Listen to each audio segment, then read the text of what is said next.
Hello friends, welcome to all on my technical channel इलेक्टेक।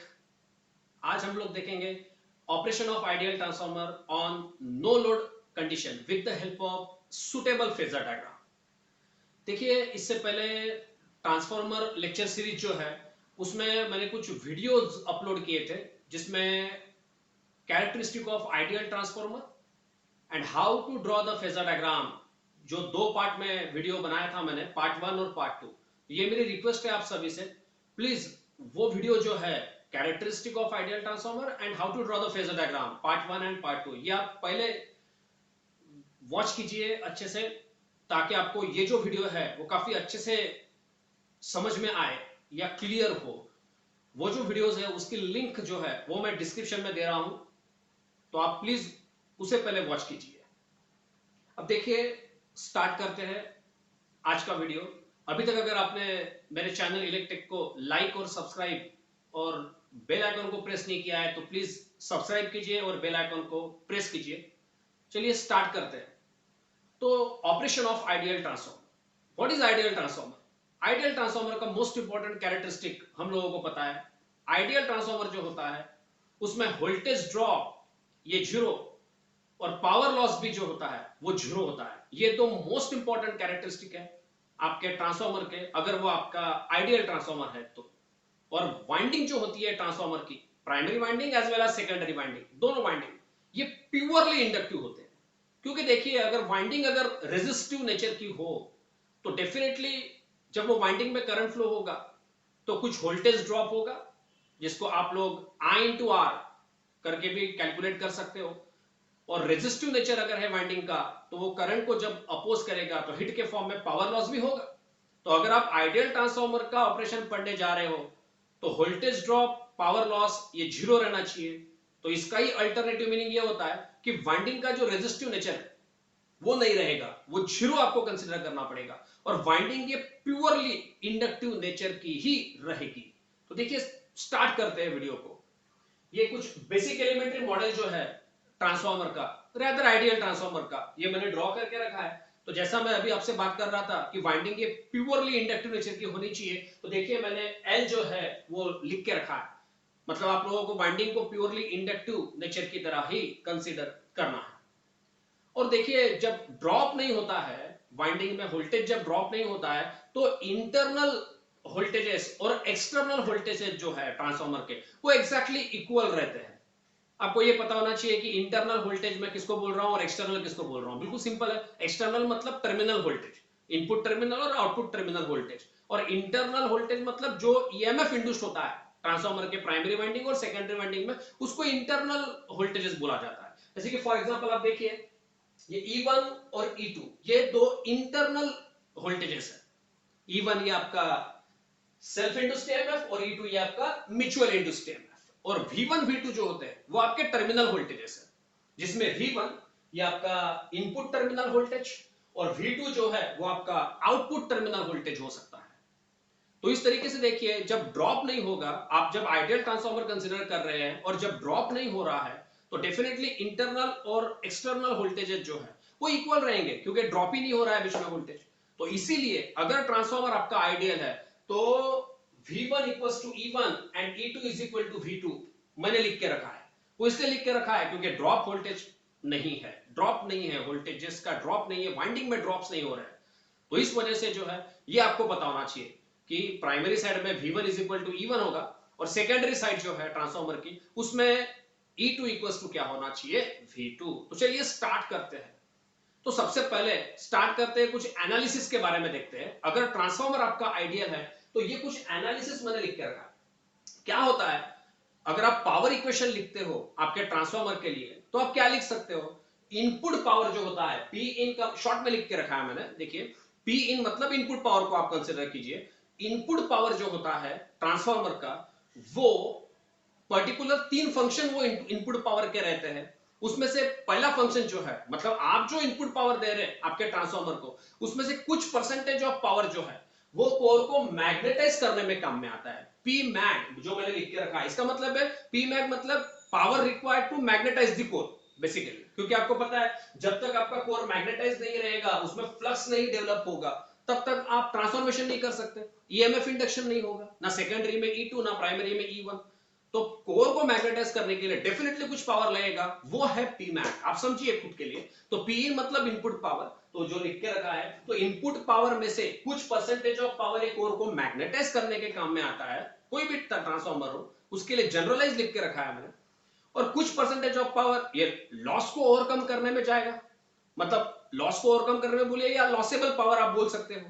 तो input power में से कुछ पावर कोर को मैग्नेटाइज करने के लिए लगा, कुछ लॉस में चले गया या लॉस को ओवरकम करने में चले गया, और बचा कुचा मैक्सिमम शेयर जो है वो लोड के डिमांड को कैटर करने के लिए होता है। जैसे कि यहां पे शॉर्ट में पी लोड लिख के रखा है मैंने। तो ट्रांसफॉर्मर के लिए पावर इक्वेशन अगर आप लिखना चाहते हो खुद के प्रॉपर कंसेप्चुअल या अंडरस्टैंडिंग, प्रॉपर अंडरस्टैंडिंग के लिए, तो आप ऐसा लिख सकते हो, P in input power is equal to power required to magnetize the core plus power required to overcome the losses available in the transformer if any plus power required to cater the demand of load। in general ऐसा है। लेकिन अगर आप transformer, ideal transformer को अगर आप discuss कर रहे हो तो डेफिनेटली देखिए लॉसेबल पावर जीरो रहेगा, क्योंकि ट्रांसफॉर्मर आइडियल है मतलब लॉस नहीं हो रहा है। तो फिर लॉसेबल पावर मैंने यहाँ पे जीरो लिख के रखा है। और आप ऑपरेशन पढ़ रहे हो नो लोड के लिए, मतलब लोड कनेक्टेड नहीं किया आपने, तो power required to cater the demand of load, ये भी जीरो रहेगा। तो इसीलिए जब पी लोड और पी लॉसेस दोनों जीरो है, तो आप देखिए इनपुट पावर ये जस्ट किससे इक्वल होगा, power required to magnetize the core only. और वो काफी नेग्लिजिबल रहेगा, क्योंकि कोर को मैग्नेटाइज करने के लिए जो पावर लगता है ट्रांसफॉर्मर में, वो काफी कम रहता है। ऐसा इसीलिए है क्योंकि आपका ट्रांसफॉर्मर आइडियल है। तो जो कोर है आपका, ये जो आपका कोर है या जो मैग्नेटिक सर्किट है, सिंगल विंडो मैग्नेटिक सर्किट या जिसको आप कोर बोल रहे हो, वो मैग्नेटिक मटेरियल जो है, अगर ट्रांसफॉर्मर आइडियल है तो वो उसकी परमेबिलिटी काफी हायर साइड में होगी। तो काफी कम करंट भी अगर आप कॉइल में फ्लो करा रहे हैं तो उससे भी आपका कोर जो है वो काफी जल्दी मैग्नेटाइज हो जाएगा, अगर आपका ट्रांसफॉर्मर जो है वो अगर आइडियल है तो डेफिनेटली फिर इनपुट पावर जो कि है, वो जो कि मुझे लगने वाला है कोर को सिर्फ मैग्नेटाइज करने के लिए, वो काफी कम रहेगा। इसलिए मैंने एज गुड एज इसको जीरो बोला है। फिर काफी नेग्लिजिबल पावर मुझे लगने वाला है। तो आप एनालिसिस के लिए, एनालिटिकल पर्पस के लिए आप जीरो भी कंसीडर कर सकते हो उसको, ताकि आपको एक आगे चल के प्रॉपर कंक्लूजन मिले। तो इस तरह से अगर आपसे कोई पूछे कि पावर इक्वेशन क्या होना चाहिए अगर आपका ट्रांसफॉर्मर आइडियल है, तो इनपुट पावर पूरा का पूरा सिर्फ और सिर्फ कोर को मैग्नेटाइज करने के लिए ही ट्रांसफॉर्मर यूज करता है अगर वो आइडियल है तो, और वो काफी कम रहेगा। ठीक है, तो ये हो गया पावर इक्वेशन। तो कैसा है, अगेन प्रॉपर अंडरस्टैंडिंग के लिए मेरी ये आदत है कि मैं पावर इक्वेशन को करंट इक्वेशन में लिखता हूं ताकि ऑपरेशन काफी इजी हो जाए। आप देखिए, अगर आप पावर इक्वेशन को करंट के इक्वेशन में लिखते हो, या आप ऐसा कर सकते हो कि ट्रांसफॉर्मर में जो पावर इक्वेशन है उसमें हर एक पावर को रिप्रेजेंट करने के लिए आप एक करंट यूज कर सकते हैं। जैसे कि फॉर एग्जांपल देखिए, इनपुट पावर को रिप्रेजेंट करने के लिए मैंने एक इनपुट करंट ले लिया है I1। आप देखिए I1 ये ट्रांसफॉर्मर का प्राइमरी साइड, प्राइमरी वाइंडिंग का करंट है, जो डेफिनेटली रिप्रेजेंट करेगा प्राइमरी पावर को, इनपुट पावर को। वैसे ही देखिए, ये power required to magnetize the core Pmax, तो उसको रिप्रेजेंट करने के लिए, वो पावर को रिप्रेजेंट करने के लिए जो कोर को मैग्नेटाइज करने के लिए लगेगा, तो आप उसके लिए और एक करंट ले सकते हैं, वो है Imu, जिसको मैग्नेटाइजिंग कंपोनेंट ऑफ करंट भी आप लोग बोल सकते हो। Imu ये मैग्नेटाइजिंग कंपोनेंट है करंट का, जो वो पावर को रिप्रेजेंट करता है जो यूज होगा कोर को मैग्नेटाइज करने के लिए। तो इस तरह से पावर इक्वेशन को P इक्वल्स टू Pmax, उसको आप करंट इक्वेशन में भी लिख सकते हो। तो वो क्या हो जाएगा, I1 is equals to Imu। इसीलिए आइडियल ट्रांसफॉर्मर अगर है तो उसमें करंट इक्वेशन में I1 is equals to Imu लिखा जाता है। वो इसीलिए लिखा जाता है क्योंकि पावर इक्वेशन अगर आप उसको लिखोगे अच्छे से तो क्लियर होगा प्रॉपरली। बहुत से लोग बाइट करते हैं I1 is equal to Imu, ये कोई तरीका नहीं होता है। कंसेप्चुअली आप जाओ तो ये करंट इक्वेशन रहेगा। मैंने उसको ये I नॉट भी लिख के रखा है, वो इसलिए लिख के रखा है क्योंकि I नॉट मतलब नो लोड करंट।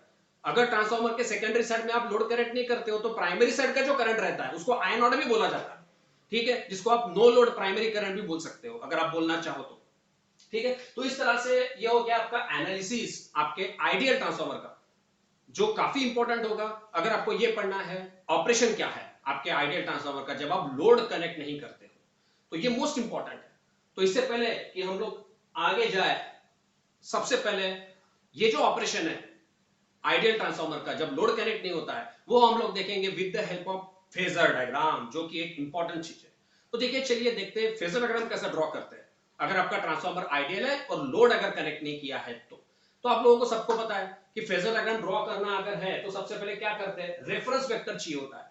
या फेजर डायग्राम जो वेक्टर से स्टार्ट होता है वो रेफरेंस वेक्टर होना चाहिए, और वो आप कोई भी क्वांटिटी को रेफरेंस क्वांटिटी ले सकते हो, चाहे वो वोल्टेज हो या कोई करंट हो या फिर फ्लक्स क्यों ना हो, आपके कोर में जो अल्टरनेटिंग फ्लक्स है वो भी आप ले सकते हो एज अ रेफरेंस करके। लेकिन एक बात ध्यान रखिए, आप कोई भी डिवाइस या मशीन का फेजर डायग्राम जब ड्रॉ करते हो तो आप रेफरेंस क्वांटिटी जो है वो लो जो लेने से फेजर डायग्राम आगे बढ़ सके, कुछ हिंट आपको मिले।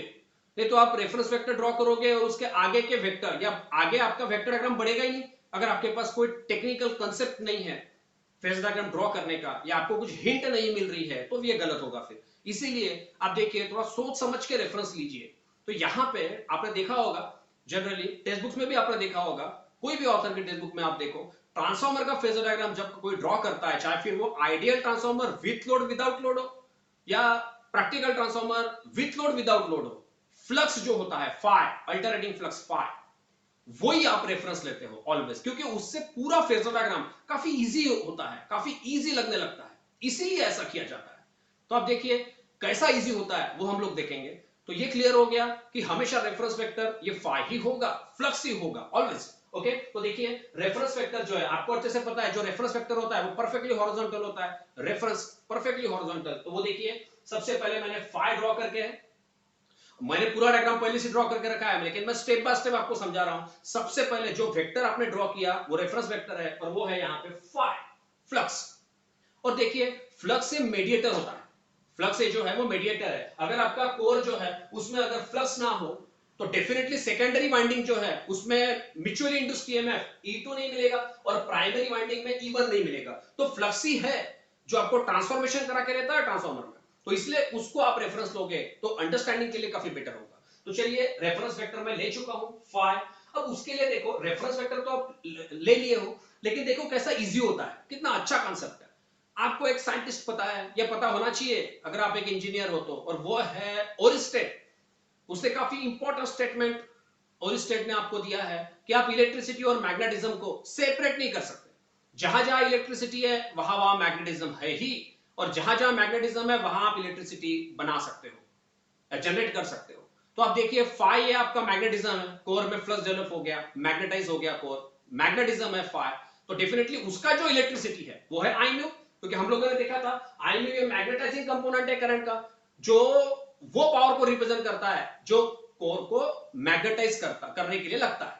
तो पावर तो नहीं बताएंगे वेक्टर डायग्राम में, जाहिर सी बात है, तो इसीलिए क्या बताते हैं आई म्यू। तो आई म्यू ये जो है ये इलेक्ट्रिसिटी है और फाई ये उसका मैग्नेटिज्म। तो ओरिस्टेड के हिसाब से देखिए इलेक्ट्रिसिटी और मैग्नेटिज्म को आप सेपरेट नहीं कर सकते। इसका मतलब क्या होगा कि वो एक ही जगह पे रहेगा, इन फेज रहेगा। और यही रीजन है कि जहां पे फाई मैंने बताया था जो कि रेफरेंस था, वहीं पे मैंने क्या बता दिया आई म्यू, क्योंकि इलेक्ट्रिसिटी और मैग्नेटिज्म ये इन ऑलवेज एज पर ओरिस्टेड ये एक ही जगह पे होगा, आप सेपरेट नहीं कर सकते हो इलेक्ट्रिसिटी और मैग्नेटिज्म को, both are the same thing. जहां जहां इलेक्ट्रिसिटी है वहां वहां मैग्नेटिज्म रहेगा, या जहां मैग्नेटिज्म है वहां पे इलेक्ट्रिसिटी रहेगी। तो इसीलिए आई म्यू और फाई ये एक ही पोजीशन पे रहेगा, इन फेज रहेगा। तो इसका एक कंसेप्ट है, उसको बाहर नहीं करना है कभी भी। तो इसीलिए आई म्यू और फाई ये आपको पता चल गया। तो इस तरह से देखिए मैंने बोला था आपको फाई अगर आप रेफरेंस लोगे, देखो आपको आई म्यू फ्री में मिल गया, आपको बना सके आप फाई को। और आप देखिए फाई और आई म्यू जो है वो तो अभी क्लियर हो चुका है, लेकिन आपने पहले देखा है कि आई म्यू जो है उसको आप आई वन लिख सकते हो। तो इसलिए मैंने फाई को रेफरेंस लिया था, तो वहीं पे आई म्यू और वहीं पे उसको ही हमने क्या लिखा आई वन। तो चलिए यहां तक हम लोग आ चुके हैं और ओरिस्टेड का कंसेप्ट यूज कर चुके हैं फेजर डायग्राम में। अभी हम लोग फेजर डायग्राम में आगे बढ़ते हैं, क्योंकि अभी पूरे अल्टरनेटिंग क्वांटिटीज हम लोगों को रिप्रेजेंट करना है वेक्टर डायग्राम में। तो अभी वो बचा है काफी क्वांटिटीज, तो अभी स्टेप बाय स्टेप आगे जा रहे हैं। तो इस तरह से देखिए आगे आएंगे lens, Heinrich lens, respectable person, most important concept. Lenz law क्या है देखिए, ऑलवेज रिस्पॉन्स जो होता है वो कॉस को क्या करता है, अपोज। बिल्कुल सिंपल लैंग्वेज में बता रहा हूं मैं आपको, मुझे स्टेटमेंट से लेना देना नहीं है, मैं मीनिंग को लेके चल रहा हूं स्पेसिफिकली। अब देखो लेंस लॉ का मीनिंग क्या है, क्या बोला है हेनरिच लेंस ने, हमेशा रिस्पॉन्स जो होता है वो कॉस को क्या करता है, अपोज। तो यहां पे मैं कोरिलेट करूंगा फाई जो कि आपका कॉस है। अब देखिए फाई अगर नहीं होता कोर में, कोर अगर कोर अगर फ्लक्स कोर में नहीं होता, कोर अगर मैग्नेटाइज नहीं होती, तो क्या आपको E2 और E1 मिलता? बिल्कुल नहीं मिलता। तो E1 E2 क्यों मिला है? EMF क्यों इंड्यूस हुआ है वाइंडिंग्स में? क्योंकि कोर में फ्लक्स है। इसका मतलब क्या है? फ्लक्स आपका क्या है? कॉस, और उसका रिस्पॉन्स जो है वो E1 और E2 रहेगा। तो इस तरह आपको देखो रिस्पॉन्स और कॉस मिल गया ट्रांसफार्मर में, तो डेफिनेटली आप लेंस लॉ के हिसाब से उसको कोरिलेट कर सकते हो। तो अभी आपके पास फाई पहले से ही बना के है, तो फिर फाई बना के है मतलब कॉस है, तो डेफिनेटली आप रिस्पॉन्स बता सकते हो। तो किस तरीके से मैंने बताया हुआ है वो पहले देखिए। जनरली रहता क्या है, लेंस लॉ को कभी भी फेजर डायग्राम में बताना है तो 90 डिग्री लैगिंग इफेक्ट से बताते हैं। ऑलवेज याद रखिए आप, ये आपको मोस्ट इंपॉर्टेंट है। ये आपको अल्टरनेटर सिंक्रोनस मशीन में या फिर कोई भी ऐसी मशीन में काफी इंपॉर्टेंट रहेगा। ऑलवेज रिस्पॉन्स से कॉस को अपोज करता है। तो आप देखिए E1 और E2 दोनों दोनों रिस्पॉन्स है, तो दोनों अपोज करेंगे उसके कॉस को, मतलब किसको? उसका कॉस को मतलब फाई को। आप देखिए फाई जो है ये रिस्पॉन्स है, फाई जो है वो आपका कॉज है, सॉरी फाई आपका कॉज रहेगा, तो रिस्पॉन्स जो है E1 E2 ये आपके अपोज करेंगे फाई को। तो ये कैसा अपोज होगा? देखिए ये दोनों वेक्टर को आप कंपेयर कीजिए, ये दोनों वेक्टर को आप कंपेयर कीजिए। Vector always anti clockwise rotate करते हैं, हमने पहले देखा है। वेक्टर का रोटेशन ये ऑलवेज एंटी क्लॉकवाइज होता है। तो आप देखिए ये दो वेक्टर को कंपेयर करना है, तो ये देखो एंटी क्लॉकवाइज रोटेशन है, तो एरो का टिप जिसके पास है वो आगे रहेगा, और टेल जिसके पास है, जो वेक्टर के पास है, वो पीछे, लैग। तो आपको यहाँ पे क्या दिख रहा? एरो का टिप फाई के पास है, मतलब वो आगे है, तो टेल जो है वो E2 और E1 दोनों के पास है, मतलब दोनों लैग कर रहे हैं। तो मैंने पहले ही बताया था 90 डिग्री लैगिंग से आप लोग बताते हो लेंस को। तो 90 डिग्री लैगिंग इसका ही मतलब ये होता है लेंस लॉ। कोई भी वेक्टर जब 90 डिग्री लैग करता है किसी वेक्टर को, इसका मतलब वो अपोज कर रहा है। तो इस तरह देखिए E1 E2 ये 90 डिग्री पीछे, E1 E2 दोनों वेक्टर, E1 और E2 ये दोनों वेक्टर जो है, आप देखिए ये 90 डिग्री पीछे है, क्योंकि एरो का टिप फाई के पास है, मतलब वो आगे है। तो आप देखिए टेल ये E1 E2 के पास रहेगा, तो वो पीछे होगा। तो 90 डिग्री आपको पीछे दिख रहा, मतलब लेंस लॉ के लिए वो बताया हुआ है। तो इस तरह से देखिए लेंस लॉ आपको समझ चुका है। जो रिस्पॉन्स है वो ऑलवेज कॉस को अपोज करता है। तो यहाँ पे E1 E2 ये रिस्पॉन्स था और कॉस था फाई, तो जो अपोज करता है वो पीछे रहता है। तो E1 E2 अपोज कर रहा है, वो रिस्पॉन्स है, तो उसे पीछे बताना है। तो इसलिए आप देखिए E1 E2 ये 90 डिग्री पीछे है, एरो का टिप जिसके पास है वो आगे है, टेल जो वेक्टर के पास है वो पीछे। तो E1 E2 दोनों वेक्टर आप देखिए एक ही पोजीशन पे है, E1 E2 वो पीछे बताया है। और आप देखिए E2 को मैंने V2 इसलिए लिख के रखा है क्योंकि वो है, आपने पहले देख के रखा है E2 इक्वल्स टू V2, क्योंकि ट्रांसफार्मर आइडियल है, ड्रॉप नहीं होता है। तो जहां पे E2 है वहीं पे आपने क्या बताया हुआ है? V2। देखो कितना आसान था, फेजर डायग्राम कैसा आगे बढ़ रहा है। सबसे पहले मैंने बताया फाई जो आपका रेफरेंस था, परफेक्टली हॉरिजॉन्टल बताया मैंने, जो कि मैग्नेटिज्म भी था आपका।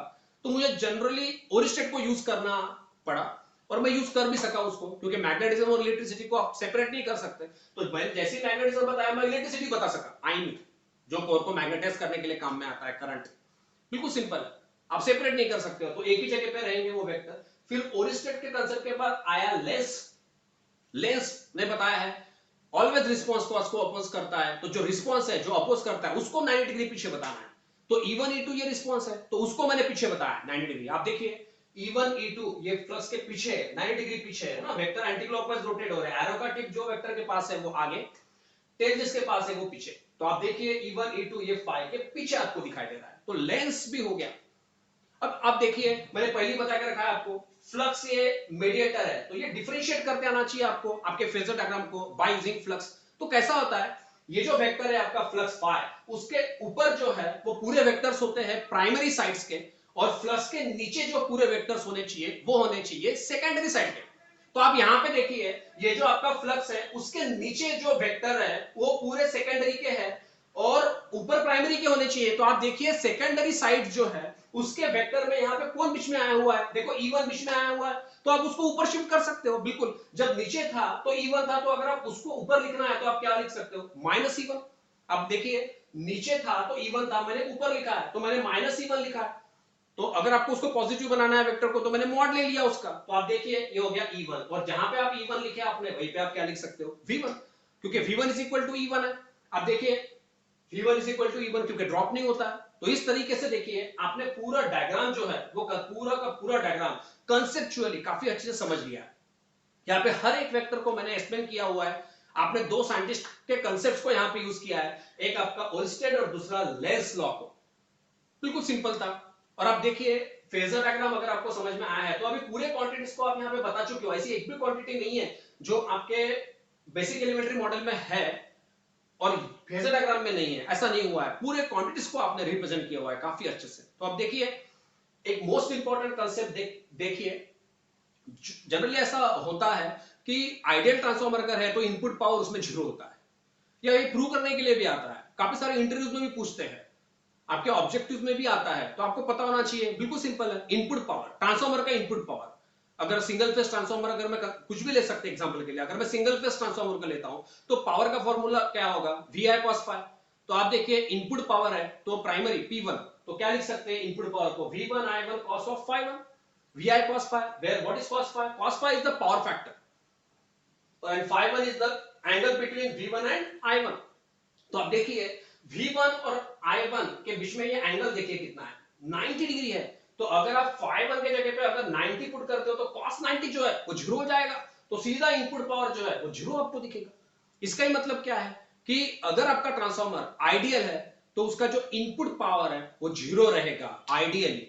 देखो प्रैक्टिकली तो ये पॉसिबल नहीं है, क्योंकि ट्रांसफॉर्मर कुछ पावर डेफिनेटली विड्रॉ करेगा कोर को मैग्नेटाइज करने के लिए अपने इक्वेशन के हिसाब से, लेकिन वो काफी कम रहेगा। तो इसलिए मैंने उसको पहले से ही जीरो करके रखा था। तो वो मीनिंग से इनपुट पावर ये क्या है, जीरो। काफी लोग परेशान हो जाते हैं कि इनपुट पावर कैसे के जीरो रह सकता है कोई भी डिवाइस का या मशीन का, नहीं रहेगा अगर आपका ट्रांसफॉर्मर आइडियल है तो ये पूरा कंसेप्ट शायद आपको काफी अच्छे से समझ में आया होगा। देखिए ये बहुत इंपॉर्टेंट है और सबसे इजी होता है इसको पढ़ना, लेकिन ये तब इजी होता है जब आपके पास पावर इक्वेशन और करंट इक्वेशन हो। तो मेरे ख्याल से काफी अच्छे से आप लोगों को समझ में आ चुका है। मैंने पूरी कोशिश की आपको समझाने की।